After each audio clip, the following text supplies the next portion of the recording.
I spoke in the fall about the iceberg I saw ahead. Something's fraud that's much larger than what's been visible to the public. The fraud in Minnesota cannot be overstated. It's staggering amounts of money that have been lost. Federal prosecutors say Minnesota's entire Medicaid program seems broken.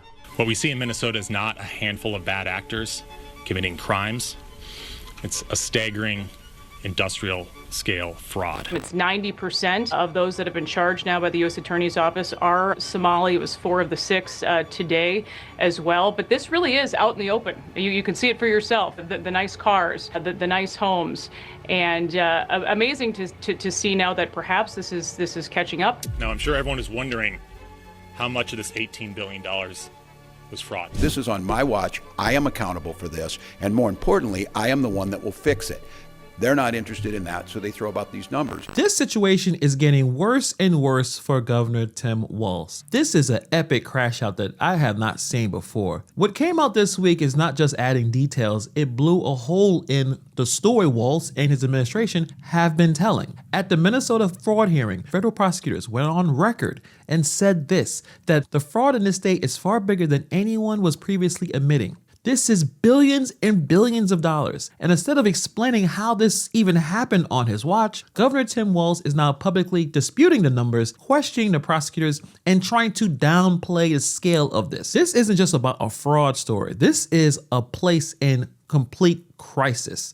Let's get into it. Here's the new information that matters. Federal prosecutors revealed that 14 Medicaid programs in Minnesota have paid out $18 billion since 2018. That number came directly from the CMS claims data. What's even more important, $3.5 billion of that was paid out in 2024 alone. That means this wasn't a past failure. This was happening recently. And when prosecutors were asked how much of that $18 billion could be fraud, they didn't say a little. They said half or more. That puts the potential fraud total to around $9 billion. I spoke in the fall about the iceberg I saw ahead.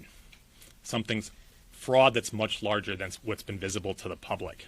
When I said that, it wasn't hyperbole or rhetoric, it was a warning. And today I want to talk and I want to show here a sense of what that iceberg looks like. I see more red flags than I see legitimate providers. Who estimated that more than half of $18 billion spent in some high-risk Medicaid-funded programs dating back to 2018 could be fraudulent. But they're using that number without the proof behind it. I haven't seen any evidence or information to suggest that there's $9 billion worth of Medicaid fraud that has happened in the state of Minnesota. State Medicaid Director John Connolly would only put the number in the tens of millions of dollars so far. That estimate is on the record, and it directly contradicts Walz's administration's repeated claim that the fraud is only in the tens of millions, which is already terrible. Tens of millions of dollars is terrible. But no, this could be multi-billion-dollar disaster for the state of Minnesota. They say Minnesota did a bad job of creating guardrails, so the state became a target for fraud, even by people from out of state. For the first time, they charged 2 men accused of fraud tourism, coming from Philadelphia, setting up shell businesses, then billing Minnesota from back home. In all, the state has declared 14 programs as high risk, and those programs have cost $18 billion since 2018. The first Assistant Attorney General said feeding our future was only the first layer. Since then, investigators have identified explosive growth patterns across the autism services, the housing stability programs, integrated community supports, and assisted living programs.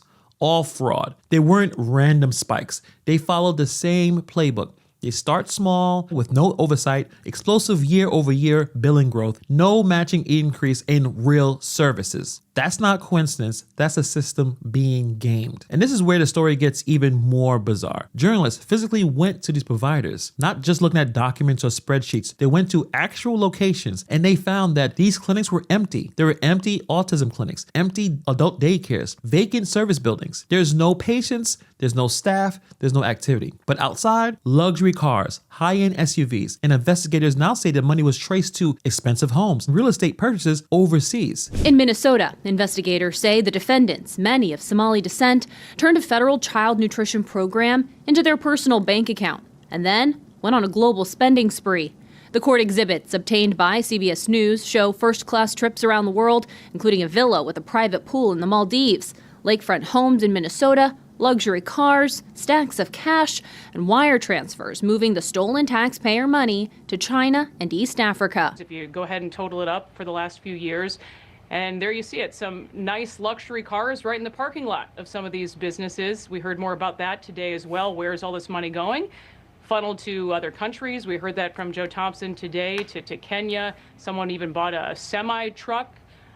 Expensive homes, international travel, you name it, that's where this money has gone. This matters because this proved that the fraud wasn't just theoretical, it converted into real wealth. So obviously this is a serious political problem for Governor Tim Walz. And of course Tim Walz and his administration responded with, well, we only see evidence of tens of millions. You're going to see more of these folks happening because many of these are loaded into the system about a year ago. They've been stop payments. We know who they are and they're going to prison. It's just a matter of building the case because it doesn't happen overnight.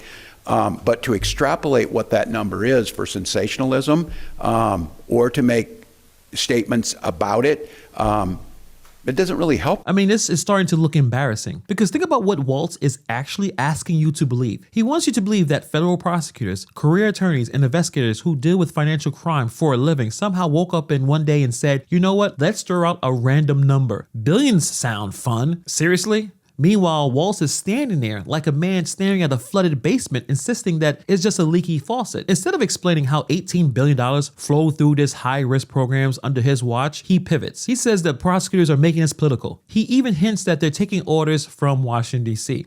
So obviously, it's about Trump. If we translate Walz's rhetoric, he's saying, don't look at the money, look at the people pointing at the money. This is classic blame shifting. That fraud is going on because they see it as a political hammer. I'm the one that's taking responsibility for it. I'm the one that's fixing it. I'm the one putting these guys in jail. And I'm the one that you're starting to see this progress is making a difference. So I just ask them to partner with me. Should be nonpartisan. Because here's the reality. If the fraud is only tens of millions, then proving prosecutors wrong should be very easy. Show the audits, show the controls, show how the system works. But Walz doesn't want to do that. Instead, he argues over whether prosecutors are even allowed to estimate fraud based on claims data. The same literally every major fraud case in US history starts. That's like arguing the fire department should estimate how much your house burned down because the investigation isn't finished yet. And the longer Walz focuses on attacking the messenger instead of explaining the failure, the worse this thing looks. Because this isn't about the politics, and math does not care about press conferences. They don't care about the politics. At this point, Walz isn't defending the people in Minnesota that had their taxpayer money stolen. He's defending a narrative that is collapsing in real time. Bombshell statement about fraud in Minnesota. Today, federal prosecutors said it could top $9 billion.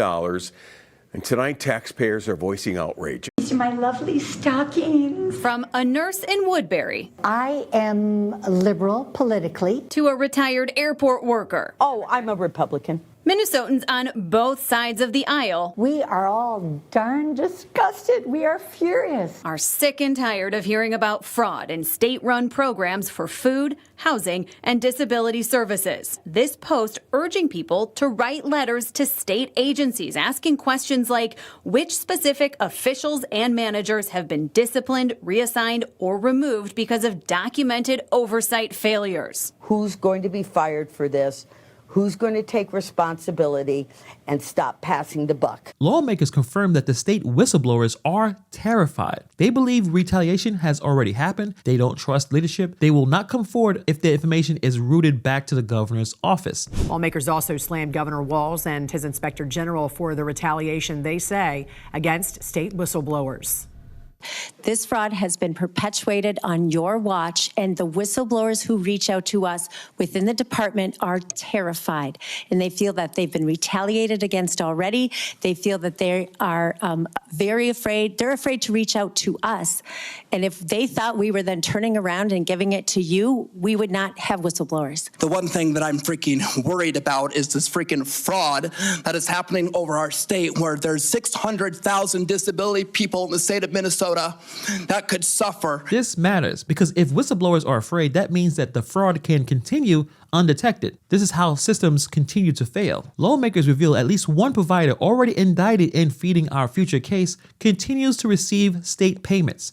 after the charges were filed. That destroys that narrative of once we find fraud, we shut down quickly. No, the money kept flowing. This story is not shrinking, it's expanding. More programs flagged as high risk, more arrests are being announced, more guilty pleas, more evidence of cross-program fraud. And now we see there's a public standoff between the governor of Minnesota and the U.S. Attorney's Office. This is not how scandals cool off. This is how they escalate. So here's the updated reality for the people in Minnesota. $18 billion were paid out, 3.5 in 1 year, potential $9 billion in fraud, whistleblowers are afraid, and payments are being sent even after indictments. You don't accidentally lose track of this. At this point, it's either the leadership knew about it or they're just incredibly incompetent. But let me know what you guys think about this story in the comments below. Thank you for taking time to watch this video, and I'll see you guys in the next video.